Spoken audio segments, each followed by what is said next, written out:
Welcome back to another episode of the Giant Topic Podcast. I am your host, Christian Cruz, and the Giants get their first win versus the Los Angeles Chargers 21-18. An ugly win, but they were able to pull off the upset. And you got to take the wins where you can take them, especially when you're a Giants fan, right? When they come very far and in between. But let's start with this, right? You can absolutely tell that this game meant a lot to Brian Dable. Brian Dable put a lot on the line, having the Giants trade up for Jaxson Dart in the first round, naming Jaxson Dart the starter, in week 4, benching Russell Wilson, you know, he put a lot on the line, essentially, naming Jaxson Dart the starter. And for 1 week, it paid off. Jaxson Dart looked composed in the pocket. He was able to make plays both in the air, on the ground, having one touchdown through the air, one touchdown through the ground, and the fans fed off of Jaxson Dart's energy. Jaxson Dart plays with the level of cockiness that we have not seen at the quarterback position for the New York Giants in quite some time. And it felt very nice to see just the overall difference in the quarterback play for the New York Giants today. Jaxson Dart brought an element to the New York Giants that we simply weren't getting with Jameis Winston or Russell Wilson, right? Whether that was attacking the middle of the field, whether that was picking up yards with his legs and picking up first downs. I mean, Jaxson Dart really showed up and showed out today. And I think if you could put a couple games together, the New York Giants might potentially have something with their rookie quarterback. Now, a lot of fans, including myself, were considering that, the Chargers are 3-0. Jesse Minster is one of the best defensive coordinators in the NFL, and the defense has looked very good for the Chargers this year so far. Justin Herbert is off to a very good start on the year, and none of that mattered today. None of that mattered whatsoever. Now, there were some highs and there were some lows with Jaxson Dart, right? And we said this going into our pregame video that we had dropped, that regardless of whether Jaxson Dart had a great performance or a bad performance today, it wasn't going to sway my opinion on how I view Jaxson Dart. I thought that there were going to be some highs and lows, and that's ultimately what we saw. We saw some flashes of what Brian Dable wants with Jaxson Dart, and you saw some things that you can really chalk up to it being rookie mistakes, such as holding onto the ball too long, taking unnecessary sacks. There were some plays that, Jaxson Dart is going to want back, such as him underthrowing balls, again, holding onto the ball too long, not going through his reads quick enough, and he'll learn, right? He's just a rookie. This is his first game, but he will learn. Now, with Jaxson Dart getting the win versus the Los Angeles Chargers, he joins Phil Simms and Daniel Jones as Giants rookie quarterbacks getting their first win on their first game as a starter for the New York Giants. So he made a little bit of Giants history today. But ultimately, Jaxson Dart, I thought, had a pretty decent performance. I thought he played fairly solid. Now, we did see Jaxson Dart, kind of favoring his left hamstring. You definitely don't want to see that. I would like the Giants to protect Jaxson Dart to, some ability, right? We don't need this quarterback injuring himself for a head coach who is on the hot seat. I know that we're trying to win games here. Jaxson Dart is a competitor, but, I would expect this franchise to be smart and to play this game, smart. We've seen that with Daniel Jones in the past, where Daniel Jones has played injured, and it ultimately costed the New York Giants games. Now, on the running game aspect of it, Cam Scatterbo again today, he just looked great. He is a hard-hitting running back. Dude plays like a rocket. He really plays like he's shot out of a cannon, if we're being honest. Taking on guys, really looking for contact on every single run. He brings a level of energy to this team that we have not had in quite some time. And a lot of people were curious to see how this running game was going to look with Tyrell Tracy being out of the lineup due to a shoulder injury. And honestly, it looked pretty good today. And you mix in Jaxson Dart getting some, yards on the ground. He had over 50 yards rushing, one touchdown. That's something that, again, we weren't going to get with Jameis Winston or Russell Wilson. But he brings that element to the game. It helps you open up another side of the playbook, another wrinkle in your playbook, and it was very nice to see. Now, we do have to talk about the elephant in the room with Malik Neighbors. Malik Neighbors, it is feared that he has torn his ACL. He's going to go for an MRI tomorrow, it being Monday as we're recording this on Sunday. So we'll see, but everything is pointing to Malik Neighbors tearing his ACL, which I, as a Giants fan and a lover of football, would do anything that I could for John Mara to rip up the turf and put grass fields on the football fields. It is insane how they will get grass for soccer teams coming in, but they'll use this turf for their football teams, which has resulted into dozens of injuries, not just for the New York Giants and for the Jets, but for opposing teams as well. And it's nonsense. It's just embarrassing that we are known as the stadium that has the worst turf and causes injuries. It's insane. There's no reason for it, especially when you have a billionaire owner and you have a team that's worth as much as they are, and we're still using turf. I personally believe that turf should be banned in the NFL, but prayers up for Malik Neighbors. This is going to change this offense a lot, and going forward, I mean, I am interested to see, are they going to bring somebody in? Are they going to try to implement Jalen Hyatt more?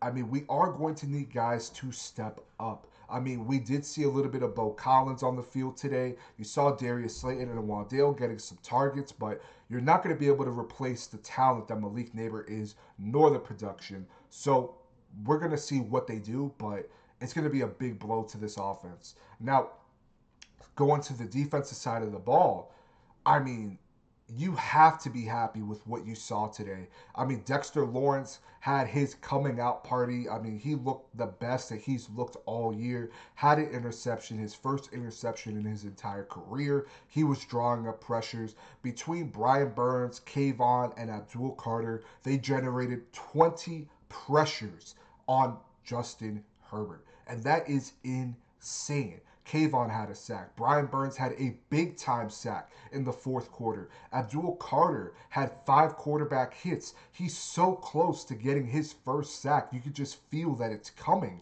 But ultimately, this Giants defense came up. They showed out. They played great today. There were some things. Obviously, Deontay Banks looked like he didn't want to be on the field today, playing with no energy, playing bad in coverage, had a bad PI on him as well. I personally would like to see Deontay benched, if I'm being honest. I don't know if that's too premature to say, but in my honest opinion, I'm fine. I'm good off of Deontay Banks at this point. But Drew Phillips gets his second interception, one interception in this game versus the Chargers. Almost took it all the way to the end zone. He brought it down to the 5 yard line. That was nice to see. But ultimately, this defense came. They showed up. They showed out. And this defense is going to have to really help out this offense going forward, especially when you look at the teams that they're going to be facing. Now, next week, the Giants will be headed on the road to face the New Orleans Saints, and that looks like a favorable matchup despite the Saints putting up a pretty decent performance against the Bills in a loss. But again, for right now, if you're Jaxson Dart and if you're the New York Giants, you have to feel good despite obviously Malik Neighbors going down. You have to feel good about what you saw today from the team despite it being an ugly win because the New York Giants left a lot of points out there. There were drives where they should have scored touchdowns and they didn't, whether it was that big hit on Wandale Robinson in the end zone that should have been a touchdown on fourth down. That's just one to name, but there were a variety of different plays in different periods and points in the game where you're saying to yourself, the Giants have to score here, and they're not. But again, they were at 21 points. And in an ugly win like this, I mean, like I said, you have to take them where you can, but ultimately, we would want to see better from this team, right? Because you're not going to be able to grind these kind of wins out consistently on a week to week basis, especially when you have the Eagles and San Francisco coming up, right? Now, I do think from the offensive line, there were moments where the offensive line looked decent. JMS in the first quarter looked fairly decent in the run game. In pass sets, he did not look that great. Um, our interior offensive line just looks abysmal. I am really looking at, especially going into free agency next year and in the draft, our interior, whether that's center, whether that's left guard, whether that's right guard. We need to replace Greg Van Roten. We're going to need to replace John Runyon. And if I'm being honest, I'm already looking at replacements for John Michael Schmitz. I do not think that he is the answer at center. And it's unfortunate because a lot of people, including myself, had a lot of hopes for JMS, but He did not have a good game today. Saw him way too many times on the ground, especially in Giants territory, and you absolutely cannot have that. Now, I will say this much. Sticking with the offense, this red zone offense is abysmal.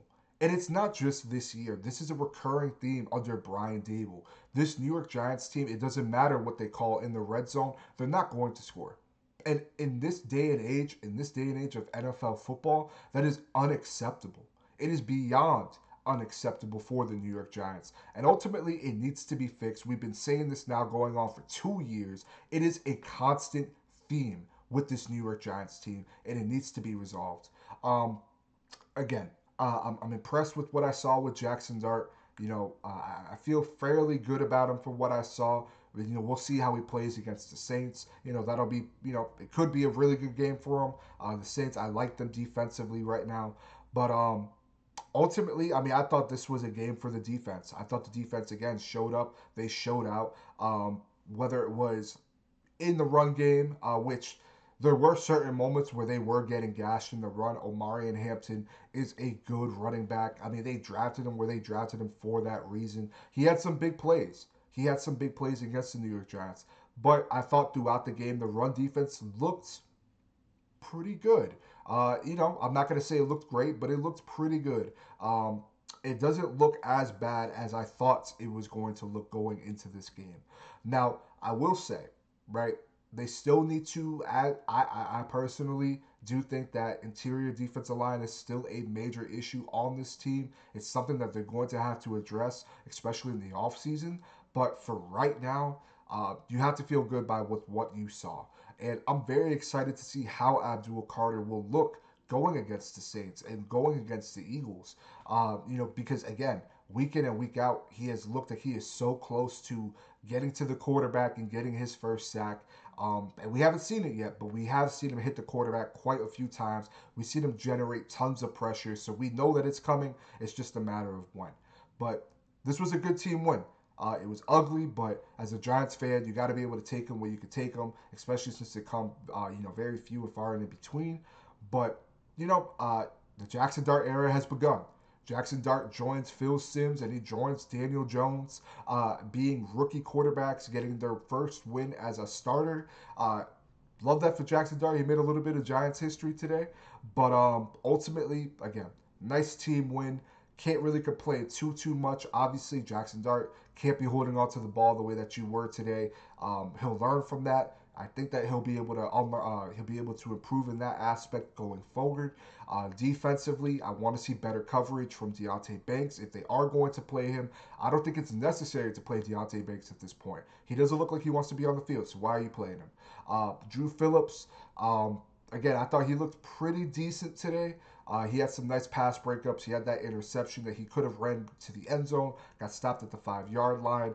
And the linebackers, Darius Muasau, he's kind of coming into his own a little bit. He's not replacing the production of Micah McFadden, but we're getting by. So for right now, it's okay. So overall, I feel good. I feel good with what we saw today by the New York Giants securing the upset. But how do you guys feel? Did you guys think this was a good team win? What were some of your takeaways from this game? See you guys on the next video.